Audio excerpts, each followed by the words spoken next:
మనమంతా మోడీ కుటుంబం చాయ్ పే చర్చ కార్యక్రమం జగిత్యాలలో చాయ్ పే చర్చ కార్యక్రమం కేంద్రంలోని మంచినీళ్ళబాయి వద్ద నిర్వహించారు. ఈ కార్యక్రమంలో నిజామాబాద్ ఎంపీ అభ్యర్థి దొరపురి అరవింద్ పాల్గొని మాట్లాడారు. ఈ సందర్భంగా ఆయన మాట్లాడుతూ జగిత్యాలలో జాతీయ భావాలు ఎక్కువ ఉంటాయని అన్నారు. పిఎఫ్ఐ ముక్త్ జగిత్యాల కావాలని అన్నారు. ఎందుకు కాంగ్రెస్ కు ఓటు వేయవద్దని, కాంగ్రెస్ మోసాలు సంస్కృతి సంప్రదాయాలు ఏ విధంగా మార్చిందని, కాంగ్రెస్ కు అధికారం ఉంటే అభివృద్ధి జరగలేదని, బీజేపీ హయాంలోనే రామాలయ నిర్మాణం చేసుకున్నామని, త్వరలో మధురలోనే భవ్యమైన కృష్ణ మందిరం కూడా అదే స్థలంలో నిర్మించుకోవాలని, శ్రీకృష్ణ జన్మ స్థానంలో మసీదు కట్టారని, న్యాయస్థానంల ద్వారానే ప్రజాస్వామ్యబద్ధంగానే మధురలో శ్రీకృష్ణ జన్మస్థానం స్థలంలోనే భవ్యమైన ఆలయం కట్టడానికి ఏర్పాట్లు జరుగుతున్నాయని అన్నారు. 3 సంవత్సరాలు తాను ఎంపీగా ఉన్నానని, 2 సంవత్సరాలు కోవిడ్ తోనే గడిచిపోయిందని అన్నారు. 7 రైల్వేల ఓవర్ బ్రిడ్జిలు వివిధ దశల్లో ప్రారంభమైనట్లు ఆయన పేర్కొన్నారు. అదేవిధంగా పసుపుకు మార్కెటింగ్ చూపించామని అన్నారు. జగిత్యాల మీదుగా బోధన్ మొదలుకొని మంచిర్యాల వరకు రైల్వే పనులు పూర్తి అవుతున్నాయని, జీవన్ రెడ్డి 47 సంవత్సరాలు సుదీర్ఘ రాజకీయ జీవితంలో ఏం చేశారో చెప్పాలని ఆయన డిమాండ్ చేశారు. పసుపు బోర్డు తాను తెచ్చానని పేర్కొన్నారు. అసంభవం అనుకున్న వాటిని పూర్తి చేశామని ఆయన గుర్తు చేశారు. జీవన్ కార్యక్రమంలో బీజేపీ జిల్లా అధ్యక్షులు మోరపల్లి సత్యనారాయణరావుతో పాటు జగిత్యాల అసెంబ్లీ నియోజకవర్గ ఇన్ఛార్జ్ మదన్ మోహన్, జగిత్యాల పట్టణాధ్యక్షుడు రంగు గోపాల్, స్టేట్ కౌన్సిల్ సభ్యులు తిరుపతి, రైతు నాయకులు పడాల తిరుపతి రెడ్డి, జిల్లా ప్రధాన కార్యదర్శి రాగిల సత్యనారాయణ, జిల్లా ఓబీసీ మోర్చా అధ్యక్షులు కొక్కు గంగాధర్, జిల్లా మహిళా మోర్చా అధ్యక్షురాలు ప్రధాని భాగ్యలక్ష్మి మరియు మండల అధ్యక్షులు, జిల్లా మరియు మండల పదాధికారులు, నాయకులు, కార్యకర్తలు, ఈ బీజేపీ రాష్ట్ర కార్యవర్గ సభ్యురాలు, జగిత్యాల నియోజకవర్గ ఇన్ఛార్జ్ డాక్టర్ బోగస్ శ్రావణి పాల్గొని చాయ్ కప్పులే రాలేదండి.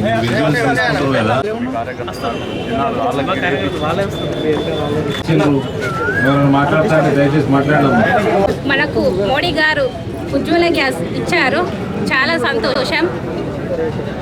ఇప్పుడు కూడా మళ్ళీ మనం మోడీ గారిని గెలిపించుకుందాం.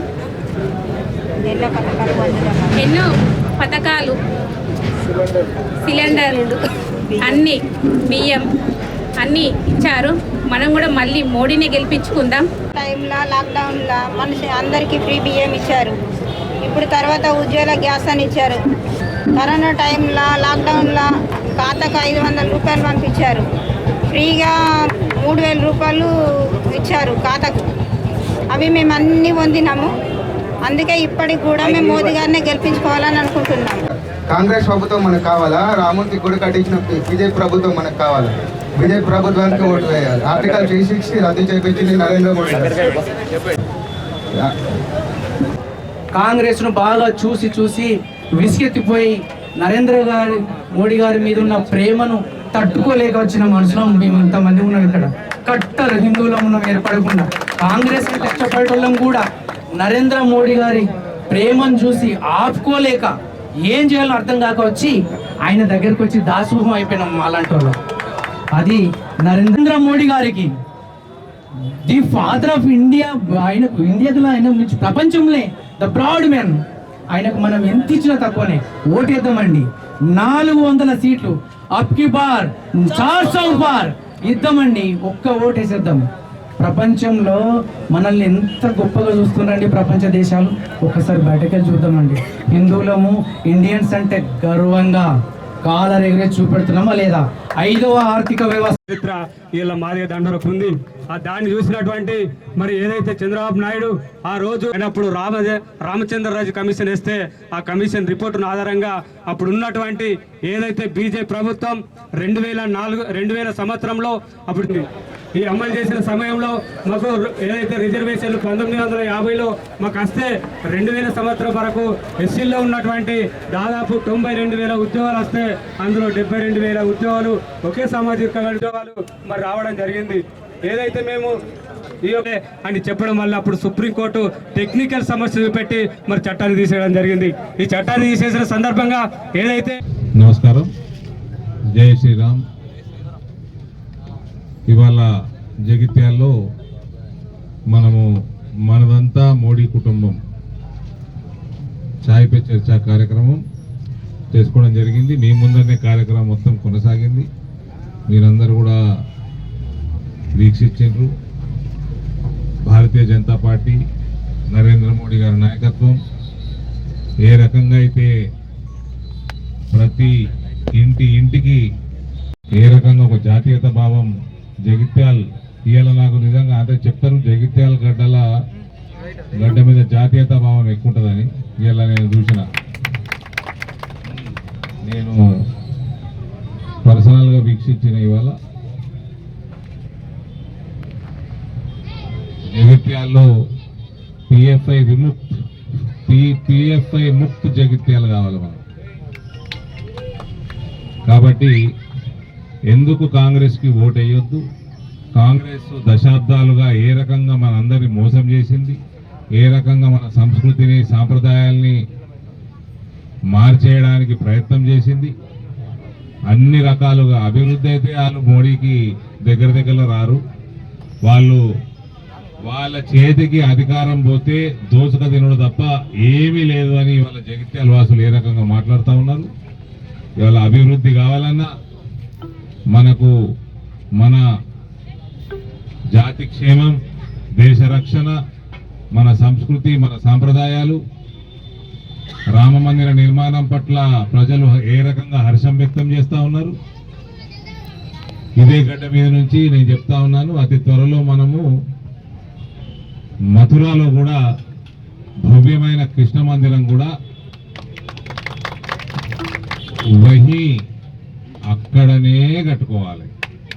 ఇప్పుడు పక్కకు కట్టిర్రు. ఇప్పుడు అక్కడ మథుర చాలా ఎందరు పోయినరు, ఎందరు చూసినో తెలియదు, కానీ అక్కడ కూల్చి బాబరీ మస్జిద్ కట్టినరు. వారాజులే మథురాలో కూడా మన కృష్ణ జన్మస్థానమైన ఆ చెరసాల మీద పెద్ద మస్జిద్ కట్టినరు. తర్వాత పక్కన కృష్ణ మందిరం ఉంది. ఇది కూడా కోర్టులో ఉంది. కోర్టు ద్వారానే ప్రజాస్వామ్యబద్ధంగానే మనము కృష్ణుడికి కూడా న్యాయం చేయాల్సిన బాధ్యత ప్రతి భారతీయుడికి. ఇవాళ ఇక్కడికి వచ్చినాక జీవన్ రెడ్డి గారు తప్పకుండా చూస్తారు. ఇది ఆయన లైవ్ చూస్తూ ఉంటాడు. ఇదే నేను పెద్దలు నేను మే 13 వరకు ఆయన నా ప్రత్యర్థి అయినా పూర్తి గౌరవంగానే నేను ఎలక్షన్ కొట్లాడతా, కానీ ప్రశ్నిస్తూనే ఉంటా. నేను 3 సంవత్సరాల ఎంపీని, 2 సంవత్సరాలు కోవిడ్ మింగింది. 3 సంవత్సరాలలో పసుపు బోర్డు తీసుకొచ్చినాము, పసుపుకి మార్కెటింగ్ ఎట్లా చేయాలనో చేసి చూపించినాము. 7 రైల్వే ఓవర్ బ్రిడ్జ్లు వివిధ దశలలో ఇనాగరేషన్ కూడా అయినాయి. నెక్స్ట్ మంత్ 2 ఉన్నాయి ఇనాగరేషన్. ఈ సంవత్సరం ఆఖరికి 5 అయిపోతాయి, నెక్స్ట్ ఇయర్ 7 అయిపోతాయి. నేషనల్ హైవేలు మన జగిత్యాల మీదుగా బోధన్కి వెళ్ళి మొదలుపెట్టి నిజామాబాద్ ఆర్మూర్ దాకా అయిపోయింది. ఆర్మూర్ నుంచి మంచిర్యాల దాకా 4100 కోట్ల ప్రాజెక్టుల 3000 పై చిలుకు కోట్లు మన పార్లమెంట్ నియోజకవర్గంలోనే అది ఆ హైవే కొనసాగుతుంది. మన రైతులు కూడా చాలా మంది భూములు కోల్పోతా ఉన్నారు. వాళ్ళందరికీ కూడా న్యాయం చేయాలి. Railway Armoor Adilabad line, Bodhan Bidar line, Mudkhed Maharashtra నుంచి కర్నూలు దాకా నిజామాబాద్ మీదుగా రైల్వే లైన్, ఇవన్నీ కూడా పనులు కొనసాగుతూ ఉన్నాయి. ఇవి పూర్తి కాగానే డైలీ బాంబే ట్రైను, రాజస్థాన్ ఢిల్లీకి ట్రైను, అయోధ్య కాశీకి ట్రైను. నాకు ఆల్రెడీ రైల్వే మంత్రులు పీయూష్ గోయల్ గారు రైల్వే మంత్రి ఉన్నప్పుడు ప్రామిస్ చేయడం జరిగింది. ఈ టర్మ్లో ఈ రైళ్లన్నీ కూడా ప్రారంభించే పనులు పూర్తి చేస్తామని కూడా మీ అందరికి తెలియజేస్తా ఉన్నాను. జగిత్యాల నుంచి కూడా కొన్ని రైల్వే డిమాండ్స్ ఉన్నాయి. మన తిరుపతికి పోయే రైలు, కరీంనగర్ నుంచి పోయే రైలు జగిత్యాల దాకా తీసుకొచ్చే బాధ్యత కూడా మేము తీసుకుంటున్నాము. సోదరుడు బండి సంజయ్ గారు కూడా దానికి కోఆపరేట్ చేస్తా అని మాట ఇచ్చిండ్రు. అదే రకంగా మన జగిత్యాల మంచిర్యాల కనెక్టివిటీ ఒకటి, ఈ పని కూడా నేను జగిత్యాల గడ్డ మీద చెప్తా ఉన్నా. అతి త్వరలో ఈ కనెక్టివిటీ కూడా ఏర్పాటు చేస్తామని మీ అందరూ తెలియజేస్తా ఉన్నాను. పసుపుకు చేసినట్టు మార్కెటింగ్ స్ట్రీమ్ లైనింగ్ ఎట్లా చేయాలి, ఇంకా చాలా చేసేది ఉంది. మామిడి పంటకు కూడా దాని మీద కూడా అధ్యయనం చేసి బ్రహ్మాండమైన మార్కెటింగ్ ని స్ట్రీమ్ లైన్ చేస్తామని కూడా చెప్తా ఉన్నాను. నేను చేస్తామని చెప్పినాం. జీవన్ రెడ్డి గారు ఏం చేశారో చెప్పాలి. 47 సంవత్సరాలు రాజకీయ ఎక్స్పీరియన్స్ 47 సంవత్సరాలు ఉంటాయి అనుకుంటున్నాను. నేను పసుపు బోర్డు ఇందూరు గడ్డ మీద తీసుకొచ్చి నేను చరిత్రలో నిలబడిపోతాను. ఇలా 20,000 అయింది. నేను చెప్తున్నా కదా, నా 2వ టర్మ్ నేను 25,000 క్రాస్ చేపిస్తాను. నేను చేపిస్తాను. నేను పని చేసిన కాబట్టి నాకు కాన్ఫిడెన్స్ ఉంది. జీవన్ రెడ్డి గారు ఏం చేశారో చెప్పాలి. మీరు చెప్పిన సెలవురని ఇక్కడ ఫలానా కార్యక్రమం అసంభవం అనుకున్న కార్యక్రమం ఇవాళ ఉన్న నిజామాబాద్ పార్లమెంట్లో ఒకటే ఒక రైల్వే ఓవర్ బ్రిడ్జు మా నిజామాబాద్ మార్కెట్ యార్డ్ గంజకాడ ఉండే, అది మా నాయన కట్టించిండు 89, 94 మధ్యలో ఒకటే ఒకటి. ఇలా 7 అవుతున్నాయి. 7 కూడా జీవన్ రెడ్డి గారు మా మీద రూపాయి ఆరోపణ లేదు. మా పార్టీలనేమో ఆరోపణ ఉన్నోడు చాలా అరుదు, మీ పార్టీలనేమో ఆరోపణ లేనోడు అరుదు కూడా కాదు, అసలు ఉండనే ఉండరు. ప్రతి ఒక్కడికి ఆరోపణ. జీవన్ రెడ్డి గారి మీద లేదు, ఆయన తమ్ముడి మీద ఉన్నట్టున్నది. మా పార్టీలో కుటుంబ రాజకీయాలు ఉండవు, మా పార్టీలో సుటరికాలు ఉండవు. వస్తేమి దేశం కోసం ధర్మం కోసం కొట్లాడుతుంది, పార్టీని పెంచుతుంది, వీలైనంత సేవ ప్రజలకు చేస్తుంది, పోతుంది అంతే. మా తమ్ముళ్ళు కొడుకులు వాళ్ళ దారి వాళ్ళు చూసుకోవాలి. మేము బీజేపీలో వాళ్ళకి దారి చూపెట్టాము, వాళ్ళకి కావాలంటే వాళ్ళే చూసుకోవాలి.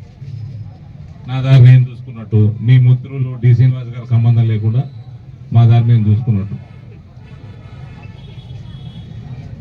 జీవన్ రెడ్డి గారు దయచేసి 47 ఏళ్ళ సుదీర్ఘ రాజకీయ జీవితంలో మీరు గుర్తుపెట్టుకునేటట్టు, జగిత్యాల ప్రజలు గుర్తుపెట్టుకునేటట్టు ఏం చేసిందో చెప్పాలా. ఇక ఇందూరు జిల్లా నుంచి ఒక ప్రశ్న. మీరు 4 సంవత్సరాలు ఎమ్మెల్సీ పదవీ కాలం పూర్తి చేసుకున్నారు, ఇంకా 2 సంవత్సరాలు ఉంది. మీకు ఇందూరు ప్రజలు కూడా ఓటేసి మిమ్మల్ని ఎమ్మెల్సీ చేసిండ్రు. ఇందూరు జిల్లాలో మీరు ఎమ్మెల్సీ ఫండ్ ఎన్ని రూపాయలు ఖర్చు పెట్టుకు చెప్పాలి. పోనీ ఇందూరు జిల్లా మీద మీకు ప్రేమ లేదు, జగిత్యాల జిల్లా మీదనే ఉన్నది అనుకుందాం. పక్క పొరుట్లో ఎంత చేసారో పెట్టాలి, ఎన్ని పైసలు ఇచ్చారో పెట్టాలి, చెప్పండి. రూపాయి ఇవ్వలేదండి. ప్రశ్నలన్నీ కూడా జగిత్యాలకి నేను వచ్చి ఇక్కడ కాంగ్రెస్ అభ్యర్థిని ప్రశ్నించినట్టు దయచేసి మీడియా మిత్రులందరూ దీన్ని క్యారీ చేయాల్సిందిగా నేను కోరుతా ఉన్నాను. భారత్ మాతాకి.